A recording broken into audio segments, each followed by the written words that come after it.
Ինչպես գիտեք, արդեն երկրորդ տարին է, երբ տեղի է ունենում Երևանյան երկխոսություն դիվանագիտական ֆորումը։ Այս տարի կարելի ասել մեր միջազգային մասնակիցների թիվը կրկնապատկվել է։ Մենք ունենք շուրջ 300 մասնակից շուրջ 40 երկրներից։ Տեսել եք նաև, որ բարձրաստիճան մասնակիցների քանակն է նաև մեծացել, արդեն հնարավորություն ունեցաք ունկնդրելու Սլովակիայի վարչապետի ելույթը, մենք այս օրերի ընթացքում Երևանյան երկխոսությանը կմասնակցեն նաև փոխվարչապետը Չեռնոգորիայի, Ֆրանսիայի նախարարը կարծում եմ 1-2 ժամից արդեն կժամանի Երևան եւ կմասնակցի Երևանյան երկխոսության միջոցառմանը, Հունգարիայի նախարարը նույնպես կժամանի Երևան, Երևանում է նաև գտնվում Պաղեստինի պետնախարարը, մի շարք այլ գոլեգաներ փոխնախարարական մակարդակով եւ այլ բարձրաստիճան հյուրեր ունենք եւ ըստ էության միջոցառումը հաջողվել է, որովհետեւ կարելի ասել, որ հաջողված է, որտեղ մենք կարողացել ենք հարթակ ստեղծել թե քննարկումների համար, թե մեր այլ բարձրաստիճան գործընկերների համար միմյանց հետ հանդիպելու։ Կարծում եմ մոտակա 1-2 օրվա ընթացքում կտեսնեք բավականին հետաքրքիր եւ ոչ միայն Հայաստանի եւ մեր տարածաշրջանի, բայց ընդհանուր գլոբալ քաղաքականության մեջ կարևոր հանդիպումներ, որոնք Երևանում տեղի կունենան այս օրերի ընթացքում։ Վարչապետ Նիկոլ Փաշինյանը հերթական անգամ վերահաստատել, որ Հայաստանը պատրաստական է ստորագրել Ադրբեջանի հետ խաղաղության շուրջ փաստաթուղթը։ Այս համատեքստում կցանկանայի ճշտել, թե արդյոք կան շփումներ, կոնսուլտացիաներ այդ հարցի շուրջ Ադրբեջանի հետ ընթանում են թե ոչ եւ ինչ իրավիճակ է տիրում այդ գործում։ Ալբանիայում արդյոք Փաշինյանը Ալիև հանդիպում էր տեղ ունեցել եւ արձակցվել էր խաղաղության կարգման հարցը։ Կադրերը հրապարակված են, որ հանդիպում տեղի է ունեցել երկու երկրների ղեկավարների միջև։ Մեր գնահատականով հանդիպումը բավականին կառուցողական է ընթացել եւ երկու երկրների ղեկավարները պատրաստակամություն են հայտնել շարունակել քննարկումները խաղաղության պայմանագրի ստորագրման ուղղությամբ։ Մենք կարծում ենք, որ մոտ ապագայում հնարավոր կլինի շարունակել քննարկումները ադրբեջանական կողմի հետ։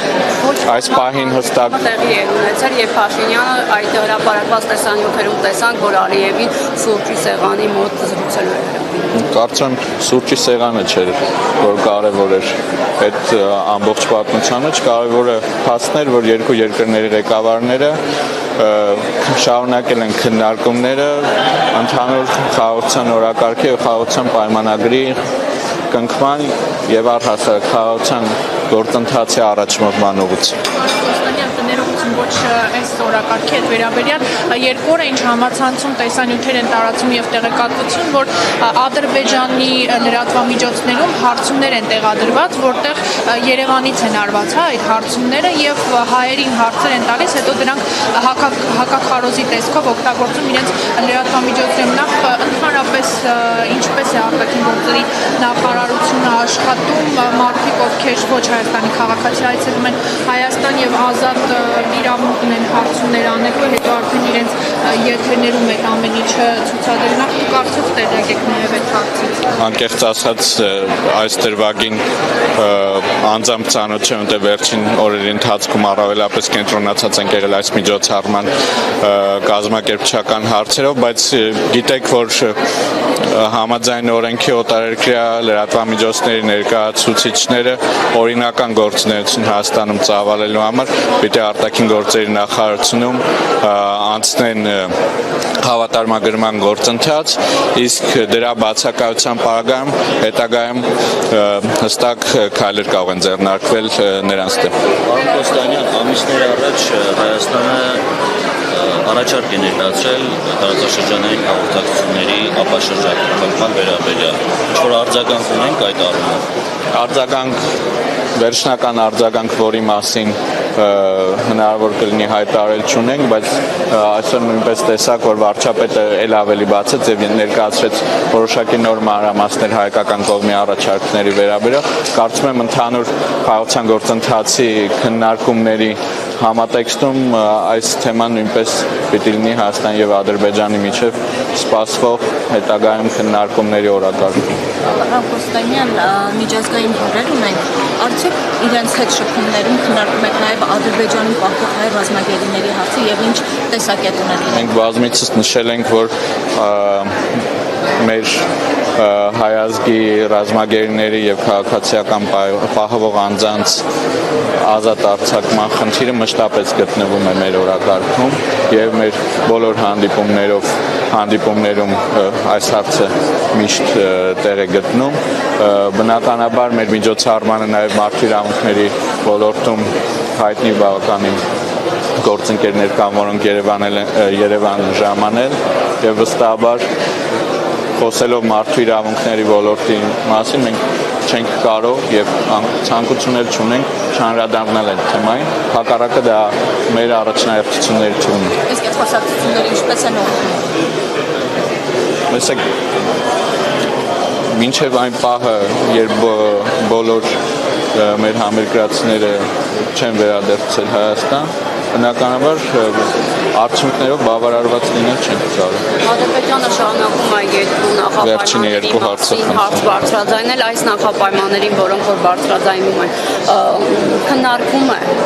այդ հարցերը։ Ինչ է նշանակում քննարկում։ Այսինքն Ադրբեջանի ներկայացրած երկու նախապայմանները, որոնք պարբերաբար Ալիևը բարձրաձայնում է, որ միջև այդ երկու նախապայմանները չլուծման խաղաղության պայմանագիր չի կնքվի, այս հարցի մասին։ Քիչ առաջ վարչապետ Փաշինյանը կրկին հայտարարեց, որ ինչ վերաբերում է ԵԱՀԿ Մինսկի խմբի մեխանիզմներին, ապա Հայաստանը պատրաստ է միաժամանակ կնքել խաղաղության պայմանագիրը կնքելուն զուգահեռ համապատասխան նամակ ուղղված ԵԱՀԿ նախագահողին ստորագրել առաջարկելով լուծարել Մինսկի խմբի մեխանիզմները, իսկ ինչ վերաբերվում է Հայաստանի Հանրապետության Սահմանադրության վերաբերյալ հարցին, այդ մասով նույնպես ներկայացվեց Հայաստանի Հանրապետության դիրքորոշումը, այն է Հայաստանի Հանրապետության Սահմանադրական դատարանը իր նախորդ տարի ունեցած համապատասխան վճռով դելիմիտացիայի հանձնաժողովների աշխատանքների աշխատակարգի մասին արդեն իսկ տվել է գնահատականը, որ չկա որևէ սահմանադրական խոչընդոտ եւ կոնֆլիկտ մեր սահմանադրության եւ Ալմաթայի հռչակագրի միջև, ավելին խաղաղության պայմանագիրը ունի հստակ երաշխիքներ եւ ըստ էության հասցեագրում է թե հայկական կողմի մտահոգությունները Ադրբեջանի սահմանադրության հետ կապված, թե Ադրբեջանի կողմից հնչեցող հայտարարությունները, որ իրենք էլ մտահոգություններ ունեն։ Եթե մենք հիմի բերենք եւ մի կողմից բանակցություններ են ընթանում, հանդիպումներ, փորձում են խաղաղության օրակարգը հայկական կողմը առաջ է մղում եւ պատրաստ է ստորագրելու, մյուս կողմից օրինակ անգամ Ալլաշուքյուր Փաշազադեն եւ Ալիևը մենք բազմիցս լսել ենք, որ տարածքային պահանջներ ունեն։ Եթե սա ընդհանուր իմի բերենք, ինչ կարող ենք ասել, հակված է Ադրբեջանը ստորագրելու խաղաղության պայմանագիրը, թե ձգձգելու միտումներ եք նկատում։ Ես կարող եմ միայն վերահաստատել հայկական կողմի պատրաստակամությունը ստորագրել այս փաստաթուղթը, որը արդեն իսկ ամբողջությամբ համաձայնեցված է, իսկ ինչ վերաբերվում է ձգձգումներին, ապա ինչքան շուտ ստորագրվի այս համաձայնագիրը, բնականաբար մենք կարողանանք կենտրոնանալ տարածաշրջանային համագործակցության եւ մեր տարածաշրջանի բոլոր պետությունների, ժողովուրդների բարեկեցության խնդիրների հասցեագրման։